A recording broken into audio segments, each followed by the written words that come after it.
আপনি যদি ইংরেজিতে যতই দুর্বল হন না কেন বা আপনি লেখাপড়া করেন নাই, মোবাইল তৈরিতে দক্ষ হতে হলে আমাদের কি জানতে হবে? দুইটা বিষয় জানতে হবে। মোবাইলের পার্টস গুলোর নাম জানতে হবে। ওকে, মোবাইলের যে পার্টস গুলো আছে সেগুলোর নাম জানতে হবে। এবং দ্বিতীয়ত, how to use this, how to use this, অর্থাৎ এগুলো কিভাবে ব্যবহার করব সেটা জানতে হবে। আমাদের পার্টস গুলোর নাম জানতে হবে এবং এগুলোর ব্যবহার কি, কোনটার কি কাজ সেটা জানতে হবে। তাহলে আমি মোবাইল তৈরিতে এক্সপার্ট হতে পারবো বা দক্ষ হতে পারবো। ঠিক তেমনি ফ্যান যদি আমি তৈরি করতে চাই, ফ্যান তৈরির পার্টস গুলার নাম জানতে হবে এবং এই পার্টস গুলা কিভাবে ফিক্স করব সেটা আমাকে জানতে হবে। তাহলে আমি ফ্যান তৈরিতে এক্সপার্ট হতে পারবো। ঠিক বিরিয়ানি তৈরি করতে, আমি যদি বিরিয়ানি রান্না করাতে এক্সপার্ট হতে চাই, তাহলে আমার মশলাগুলোর সব নাম জানতে হবে এবং কোন মশলার কি কাজ সেটা আমার জানতে হবে এবং কোন মশলা কখন আমরা অ্যাপ্লাই করব সেটাও আমার জানতে হবে। তাহলে আমি বিরিয়ানি তৈরিতে দক্ষ হতে পারবো। ঠিক এক্সাক্ট দ্য সেম ওয়ে, আমি যদি ইংরেজি ভাষাতে দক্ষ হতে চাই, spoken or grammar whatever you want to learn, আমাদের অবশ্যই এই সেম ভাবে দুইটা জিনিসে দক্ষ হতে হবে। একটা হচ্ছে পার্টস গুলোর নাম জানতে হবে। ইংরেজি তৈরিতে যে পার্টস গুলো দরকার হয় সেগুলোর নাম জানতে হবে, যেটাকে আমরা বলি পার্টস অফ স্পিচ।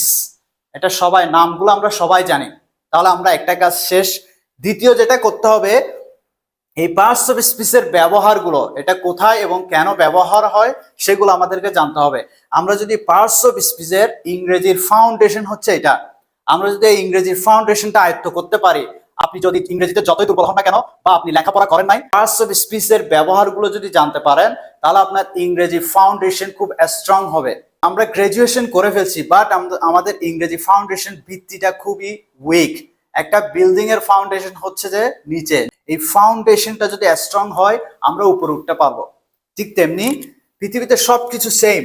আমরা কোনো কিছুতে দক্ষ হতে হলে, যারা ডাক্তার হয় তারা ডাক্তার হওয়ার আগে তাদের মানুষের শরীরের যত ইন্টারনাল পার্ট, এক্সটার্নাল পার্ট সবগুলোর নাম জানে। ওকে, বৈজ্ঞানিক নাম সহ তারা জানে। সেগুলোর নাম জানার পরে প্রত্যেকটা পার্টসের কি অ্যাক্টিভিটিস সেটা তারা জানে। যখন তারা এই অ্যাক্টিভিটিস, এগুলোর কাজ কি, কিভাবে কাজ করে, এগুলো যখন তারা এক্সপার্ট হয় তখন তারা ডাক্তার হয়।